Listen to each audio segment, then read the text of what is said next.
Sabone refilwe Jani Gikona. Today we're going to be studying My Name by Macholengwa Selepe. You will see that I've done the recording for my name and placed it on my YouTube channel. And I have also sent you another recording of this by a finalist in the Poetry for Life competition, so that you can hear a more authentic version than mine.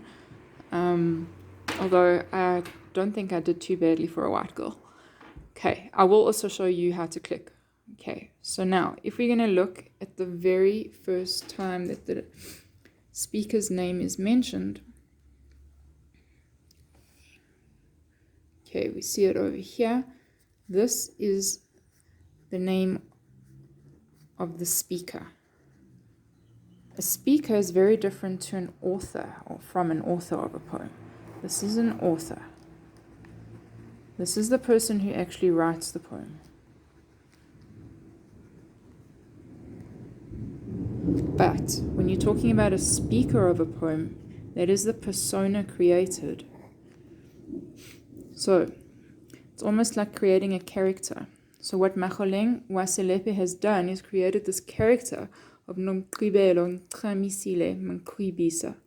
Okay, and the poem is from her perspective. And how do I know that it's a her? Because she says my great-great-grandmother. So we can safely assume that she's been named for her great-grandmothers, the same way that Jewish people are named for their grandmothers. And I don't think it's so likely that a great-great-grandmother's name would be attached to a great-great-grandson, although I suppose there will be those of you who will argue with me.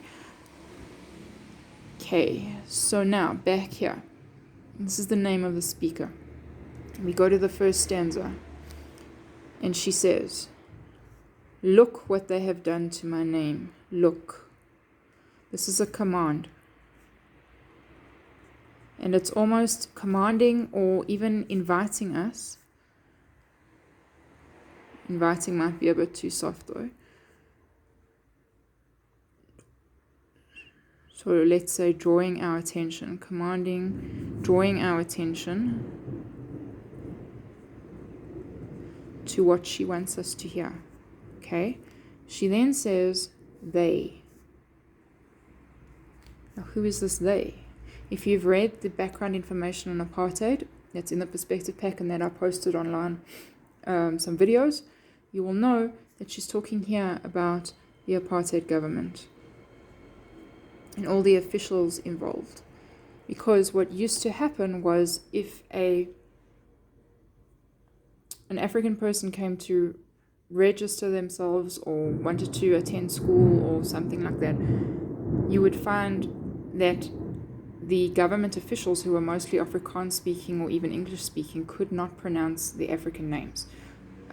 Lots of cliques that are very foreign to European languages. And so instead of making the effort to try and learn these new sounds, they rather gave African people names that they could pronounce.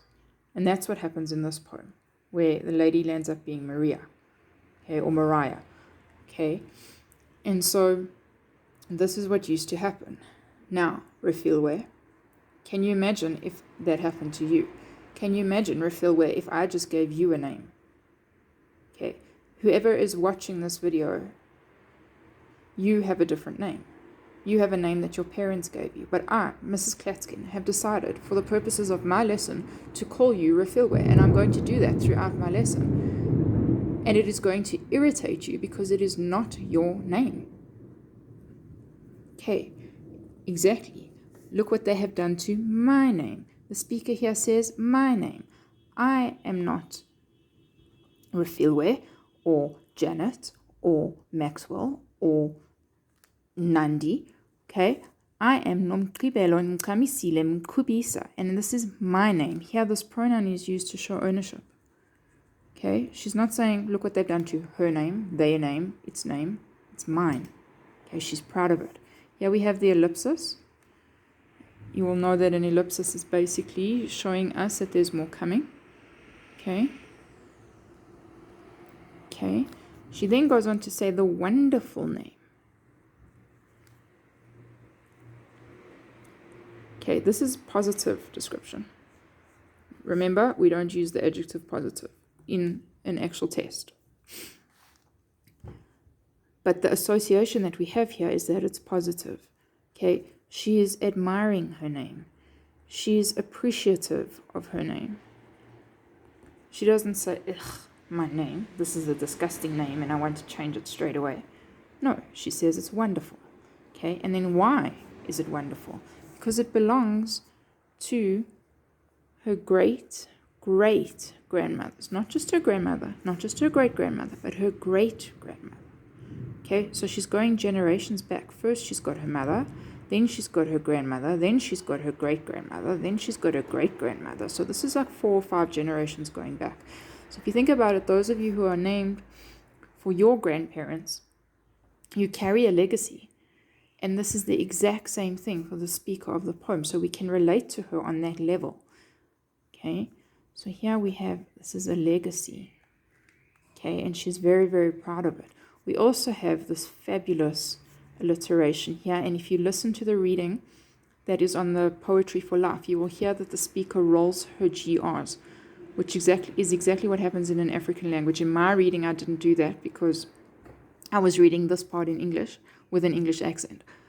But it's much more authentic to go listen to the other one, where you'll see that she rolls her R's here with the GR and the GR. So it creates this really wonderful sound. Okay, and then the speaker repeats her name again. Okay, usually we know that repetition is for emphasis.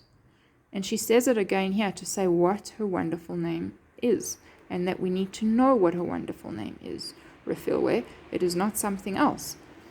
It is this. And you must learn it, and you must know it. Refilwe.